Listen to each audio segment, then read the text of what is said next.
I'm not scared of threats from a housewife like you who doesn't work and has no parents. You can't do anything with a pile of trash because it's just garbage. Now I understand how you feel. I'm moving out of this house. So now you'll be homeless. Good luck with that. This is a good chance for Larry to leave too. Let's team up to clean up the mess and get rid of the trash. They went to Larry's room and told him to pack up and leave. I was planning to leave on my own, but I didn't expect Larry to get kicked out too. My name is Lauren. I'm 29 years old and I'm a housewife. I recently married a man named David, who's 33 years old, 4 years older than me. At first, I thought he was mature and calm like an older man, especially because he often talked about his mother. I thought he was a good man and cared about his family. But after we got married, I saw my husband's true personality. On our wedding day, my mother-in-law was really kind to me, and I thought we would have a happy marriage. After we got married, my husband suggested we live with his mom because his dad had passed away a few years before. He said he wanted to take care of his mom. I trusted my mother-in-law, so I agreed to move in with her. But everything changed as soon as we got married. They started telling me things like, "Hurry up, Lauren, bring me tea, and clean the bathroom and toilet quickly." My mother-in-law would yell at me and give me orders like that. Maybe she wanted to scare me, or maybe it was because of her age. She'd call me loudly and make me do all sorts of chores. The biggest surprise was discovering I had a roommate no one had told me about. One morning, I was shocked to find a man I didn't know in the kitchen. I stood there wondering who he was. He noticed me and said, "I'm Larry, David's younger brother." He introduced himself. I had no idea David had a brother, let alone one who lived with us. Larry is 30 years old, the same age as me. I went to my mother-in-law and asked her to introduce me to my brother-in-law. She replied, "Oh, you mean Larry? Don't worry about him. He's like a reclusive ghost." I was taken aback. How could she dismiss her own son like that? She called him a ghost and said she was content with just David. She described Larry as a useless hermit who only went out for shopping and otherwise stayed at home. Her words shocked me. I felt let down by my mother-in-law and couldn't believe how much she had changed since our wedding. It was heartbreaking to see her treat her own son unfairly. Being an only child with no siblings, I couldn't relate to having a brother. If my own mother said such things about me or ignored me, I would be devastated. My parents have passed away, and I envy families who are alive and close-knit. I had hoped that at least parents and children could have good relationships. I asked my husband about Larry when he came home from work. I hoped maybe the brothers could get along, but my husband was distant. He said, "Just leave him be, pretend he's not there. He won't bother you." He said it like it didn't matter, as if he had forgotten to mention it. I was disappointed to hear him refer to his own brother as a ghost. My husband seemed disconnected from his family, just tied to his mother. After finishing my chores for the day, I went upstairs, feeling regretful about my marriage. That's when I ran into Larry, who was heading to the bathroom. "You're married to my brother, aren't you?" Larry said to me. "Yeah, what's wrong?" I replied. "I'm sorry, forget I said anything. But I don't say things lightly. You should consider leaving," he said. "What?" I asked, confused. "I'm sorry, but I think you should get a divorce," he said.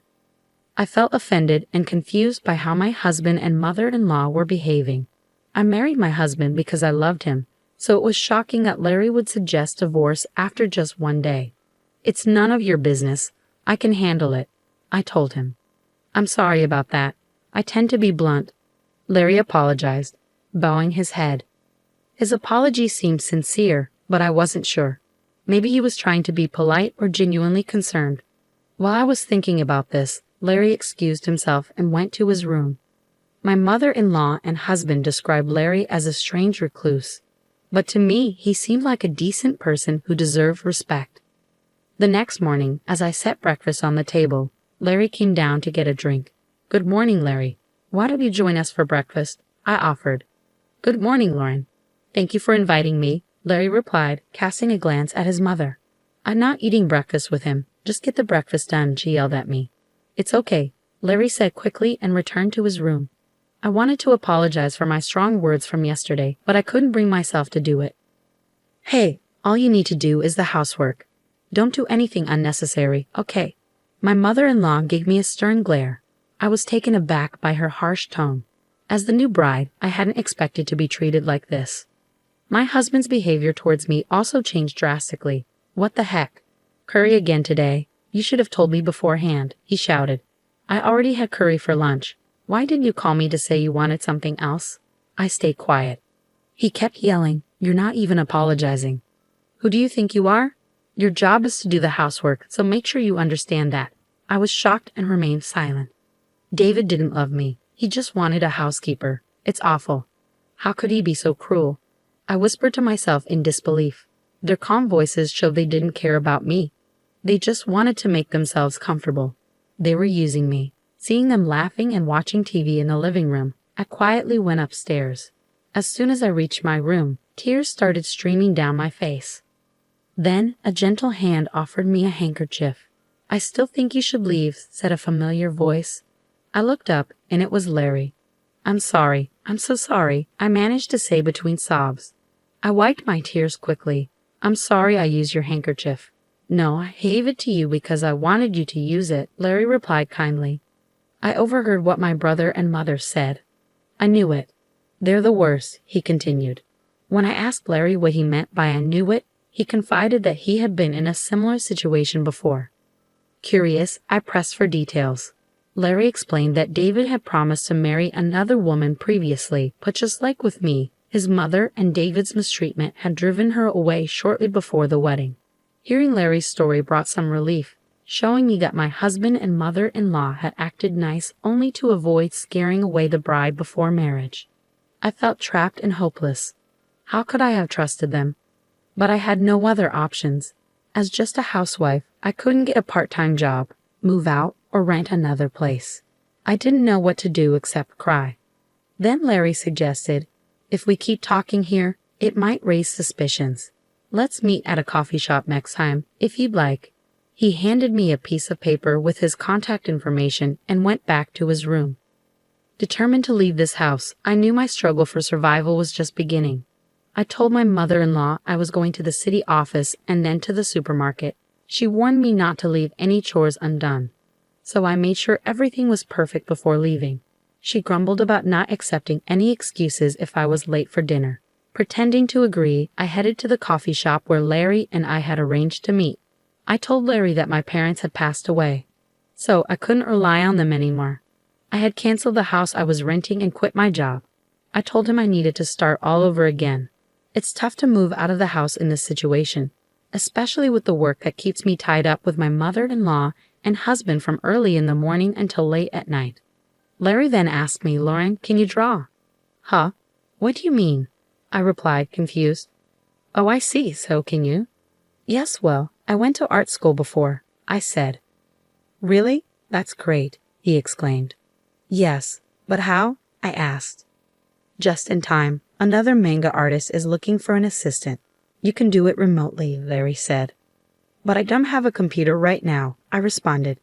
I'll lend you my computer that I'm not using right now, Larry said kindly. Really? Thank you so much.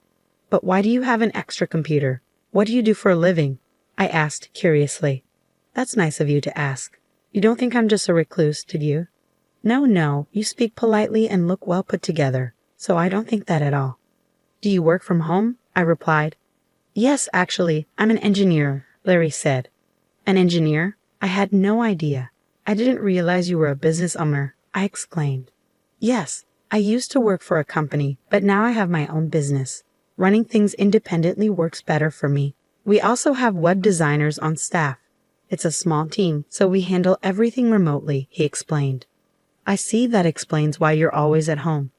But your mother and David said you're just idle at home. Haven't you told them the truth? I asked.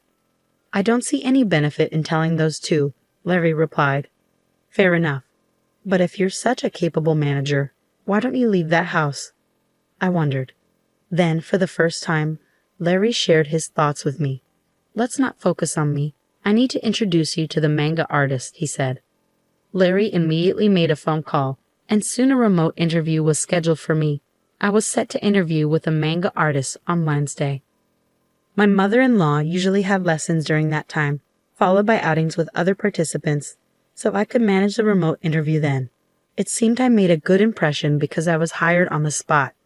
They agreed to send the hiring documents addressed to Larry, considering my situation. Next, we needed to find a place for me to stay. I have a friend who works at a real estate agency. He can help you find a good deal, Larry said. Who is this guy? He seems to have connections, I remarked. Our search for a new place went smoothly, and we signed a lease for a place that suited my needs. Just when things were starting to fall into place, I had an argument with my husband one day. Hey, where's dinner? My husband woke me up while I was sleeping in our bedroom. He seemed a bit drunk, like he had just come home from drinking. Dinner? It's midnight. Besides, you said you didn't want to eat because you were going out for drinks, I replied. Shut up. The king is home, and you don't even get up to greet him. And now you say you didn't make dinner. You're a useless wife. His words made me really angry. Do you have any idea how hard I've been working with your mother for you? How can you act so superior to me? I shot back. That's because you're my wife. A wife should support her husband, and your job is to take care of the house. If you can't do your chores, don't argue with me. A wife who can't handle the housework is worthless, my husband said, just as I heard the door open. My mother-in-law left in an awkward way. You're just like trash. Larry is also trash, and this place looks like a dump, my husband sneered, with my mother-in-law agreeing. Yes, let's get rid of this oversized trash, he added. What did you just say? So, I asked him directly. He opened a drawer and pulled out a piece of paper. This is what I mean. It's divorce papers. You're no longer useful to me. I'm going to find another wife who can replace you. That's why I'm divorcing you.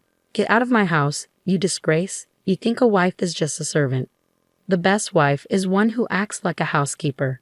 You shouldn't speak like that. One day, you might regret it, I replied calmly. What are you going to do about it? I'm not scared of any threats from a housewife like you, with no job and no parents, he laughed. My husband and mother-in-law joined in. Exactly, you're useless. You can't do anything about it because you're just trash. Well, now I understand how you truly feel. I'm leaving this house. I said that and signed the divorce papers. Then I left. I packed my things, placing the divorce papers in my bag. My mother-in-law and husband watched with smirks on their faces. Now you're homeless. What are you going to do? It's none of our concern anymore. Good luck, homeless lady. Oh, and as for Larry, it's a good opportunity for him to leave too. Yeah, let's clean house and make this place bigger and more comfortable once he's gone. My husband and mother-in-law were already discussing their plans after kicking us out. Then they went to Larry's room and told him to pack his things and leave. I had already decided to leave, but I hadn't expected them to kick out Larry too. I felt some regret for letting my emotions get the best of me and fighting with my husband. I'm sorry, Larry. This is my fault, I said. No need to apologize, Larry replied. I've realized I can't live with them anymore. Plus, I have other interests. Maybe it's fortunate we had that argument, he smiled. It seemed Larry wasn't upset about leaving, which eased my mind a little. 5 days later, on Wednesday, while my mother-in-law was out of town, Larry and I called a moving company and left. After finishing our move, my mother-in-law called my new place. Don't worry, we're already gone, I assured her. Larry came with you, right? She asked. Yes, we moved out together. I'm relieved I won't have to see you two anymore, she said happily before hanging up. But what she didn't know was that Larry and I had been planning our revenge. With Larry's help, I managed to move out and start a new life just in time. I received a substantial settlement from my husband in the divorce. Larry had recorded what my husband and mother-in-law said during our fight, which was considered harassment and helped prove their fault in the divorce. This enabled me to claim a significant amount of money as retribution against my husband. Larry's friend, a lawyer, assisted me in securing alimony. My husband was shocked but ultimately accepted the settlement. I was deeply grateful to Larry for his support and decided not to dwell on it further. A few days later, I received numerous phone calls from my ex-mother-in-law. It felt like a nightmare come true. Realizing I had forgotten to block her number, I reluctantly answered the phone. Lauren, where are you? She demanded. There's no way I'm telling you that. We're strangers now, I replied firmly. Please don't say that, she pleaded. I'm calling because, where is Larry? She asked. Huh? Why are you asking about Larry? I responded. I've been trying to reach him, but I can't get in touch anymore, she explained. That's too bad. Maybe he doesn't want to talk to you anymore, I retorted, trying to provoke her. Then someone else grabbed the phone. Don't play games. You moved out together. You must know where he is, they insisted. You're all ridiculous. I knew exactly where Larry was, but I wasn't about to tell them. I honestly don't know. You'll have to find him on your own, I replied. Where are you anyway? You have no home, job, or place to go. If you're willing to beg, maybe I'll let you return, but only as my housekeeper, she sneered. I'm not coming back to you. I have a job and a place to live. I'm moving on, I shot back. That's a lie, she yelled. My ex-husband was shocked, not knowing I could settle everything so quickly. I didn't bother correcting him. Please do not contact me again. If you call or come near me, I'll call the police, I declared firmly, hanging up. I promptly blocked my ex-mother-in-law's number, having already blocked my ex-husband's. They seemed panicked, realizing something important. They thought my father-in-law had left them a large inheritance, but it turned out that Larry had been regularly sending money to his mother's account. My mother-in-law had always seen Larry as lazy and without a job, so she couldn't believe it when the bank stopped the monthly transfers after he was kicked out. It was only then that they realized who had been supporting them financially, but by that point, it was too late. Larry had already cut ties with his mother and brother. My ex-husband couldn't afford alimony without the money from Larry, and my ex-mother-in-law relied on those monthly transfers. Now that the money had stopped, she was facing financial trouble. They both got what they deserved, and I don't feel sorry for them at all. By the way, Larry bought a nice apartment in New York and is living comfortably there. Why was he so well off? Why did he send money to his parents all those years? It was because he made a promise to his father. Unlike his mother, Larry's father loved him deeply. Despite the mistreatment from his mother and brother, Larry stayed true to his father's wishes. His father had once told Larry, even if you don't always get along with your mother and brother, they're still family to me. Please take care of them after I'm gone. Honoring this promise, despite facing mistreatment, Larry quietly sent money to support his mother and brother. It's heartbreaking that they kicked out such a kind-hearted person like Larry without knowing the truth. I met Larry once after we moved out. He explained his commitment to his father's wishes, and I fully understood and respected his decision. He was my savior after the betrayal by my husband, and I consider him a significant person in my life. I wish him all the happiness. 2 years later, Larry proposed to me. He asked for my hand in marriage, but that's a story for another time. It's unfortunate how someone kind can change so drastically after marriage. It's like a marriage scam, isn't it? Fortunately, my brother-in-law is a dependable person, and now I'm happily married to him. Despite the challenges, I've found peace and happiness. I hope these happy days continue. Thank you for following along until the end. If you enjoyed this story, please subscribe to our channel. See you in the next video.